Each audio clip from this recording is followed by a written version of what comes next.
Okay.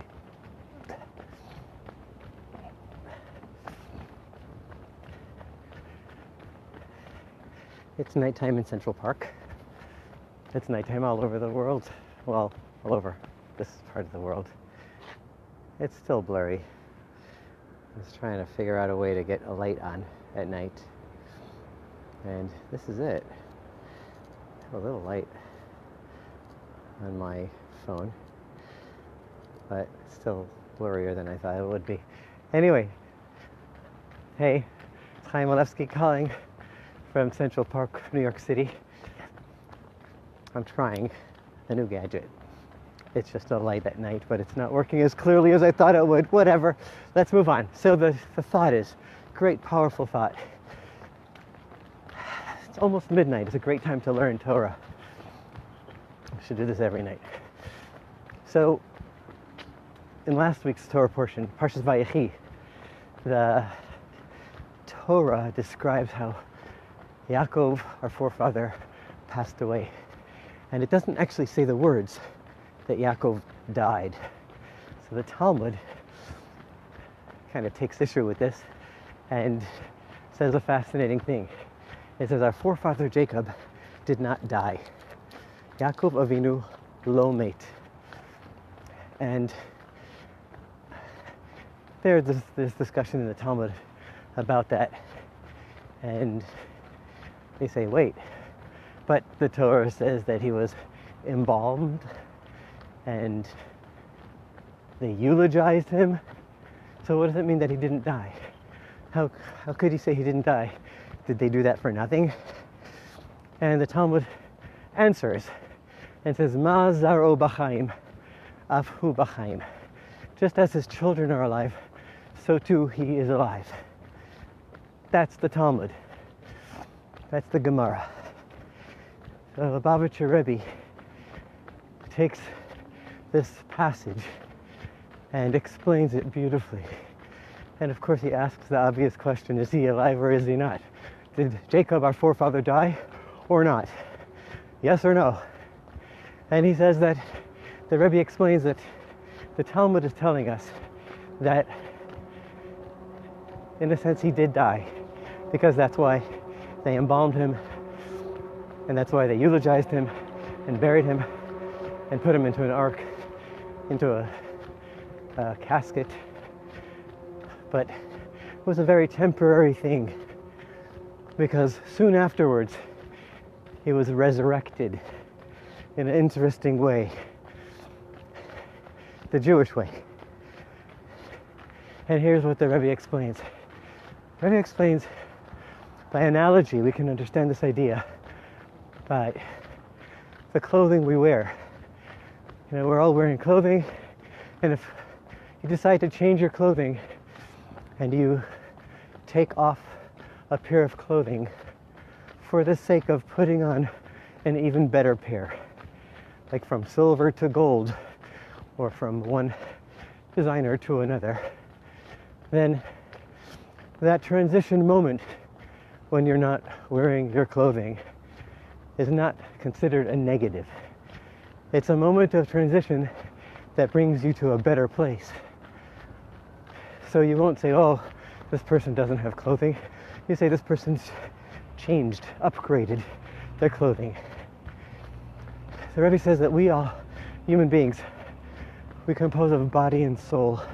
That's our composition. A human being, a person, is a body and a soul.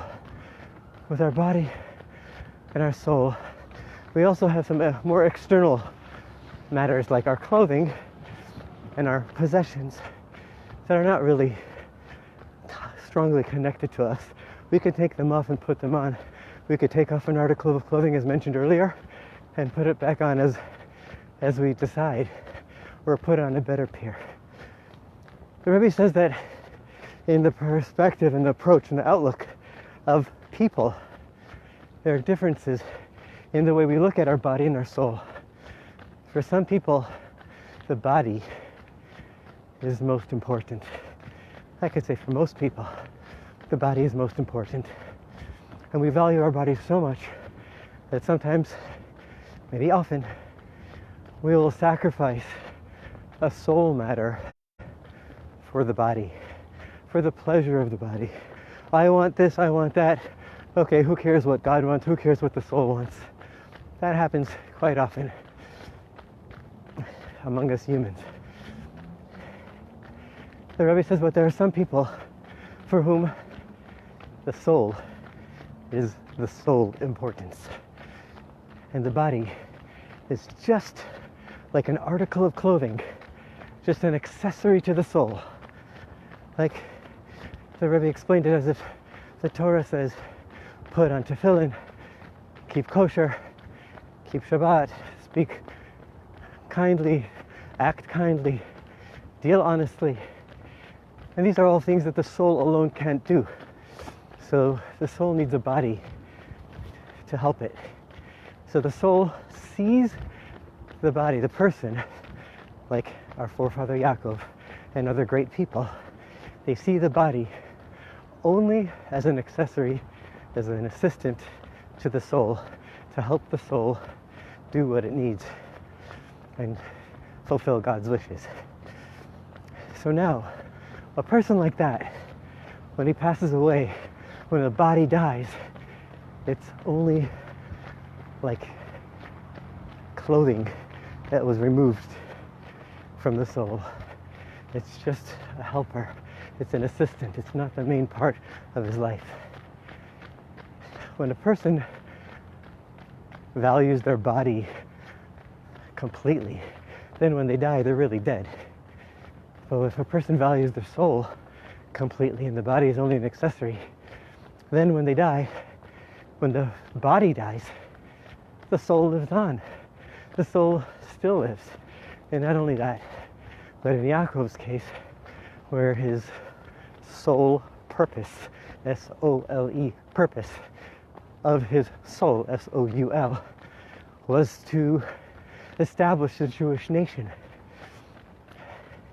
So when he lived his life here in this world, and he did the best he could do while his body was still alive, and his soul and body were together united, that was one level of life. Then he moves on, nightlife in Central Park. And then he moves on, and his body passes on. The body expires. But then for a moment, yes, the body's finished its job, so it needs to be buried, embalmed, and eulogized.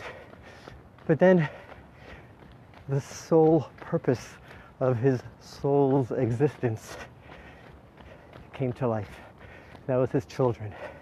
His children who followed his footsteps, who followed God's ways, followed his teachings. When they became alive, when they lived and thrived in the way that Yaakov taught, and he became alive again. So Yaakov didn't really die retroactively. Yaakov didn't die because his children are alive, continuing his path, continuing his legacy and his footsteps. And ladies and gentlemen, those children are us.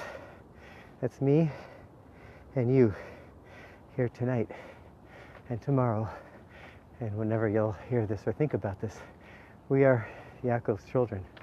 So as long as we're alive, following Yaakov's footsteps and his path that he taught, Yaakov is still alive.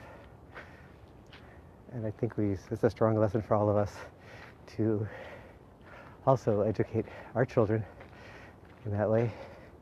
And if we don't have children yet, or you don't have children at all, guess what? The Lubavitcher Rebbe didn't have children either. But I think we can all say that he left strong influence on the world, and all those who are following in his footsteps are keeping him alive. So when you hear the Rebbe's still alive, this is what it means.